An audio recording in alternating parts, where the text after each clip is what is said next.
नमस्कार दोस्तों, आपका स्वागत है हमारे YouTube चैनल रिलैक्स माइंड में।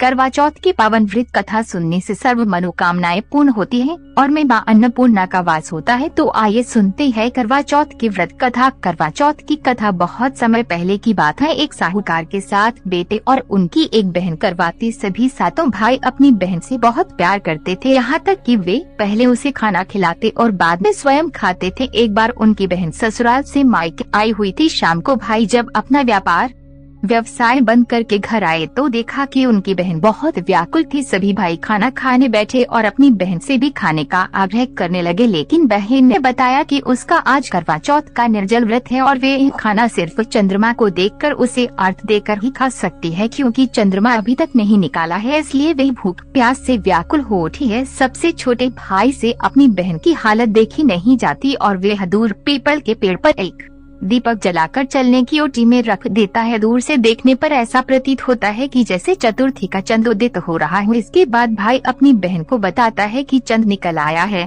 तुम उसे अर्घ देने के बाद भोजन कर सकती हो। बहन खुशी के मारे सिटी आयन पर बैठकर चंद को देखती है, उसे अर्घ देकर खाना खाने बैठ जाती है। वह पहला टुकड़ा मुंह में डालती है तो उसे छींके जाती है, दूसरा टुकड़ा डालती है तो उसमें बाल निकल आता है और जैसे ही तीसरा टुकड़ा मुंह में डालने की कोशिश करती है तो उसके पति की मृत्यु का समाचार उसे मिलता है। वह बौखला जाती है। उसकी भाभी उसे सच्चाई से अवगत करती है कि उसके साथ ऐसा क्यों हुआ। करवा चौथ का व्रत गलत तरीके से टूटने के कारण देवताओं से नाराज हो गए हैं और उन्होंने ऐसा किया है। सच्चाई जाने के बाद करवा निश्चय करती है कि वे अपने पति का अंतिम संस्कार नहीं होने देगी और अपने सतीत्व से उन्हें पुनः जीवन दिलाकर रहेगी। वे पूरे 1 साल तक अपने पति के शव के पास बैठी रहती है, उसकी देखभाल करती है, उसके ऊपर उगने वाले सुईनुमा घास को वह एकत्रित करती जाती है। 1 साल बाद फिर करवा चौथ का दिन आता है। उसकी सभी भाभियां करवा चौथ का व्रत रखती है। जब भाभियां उसे आशीर्वाद लेने आती है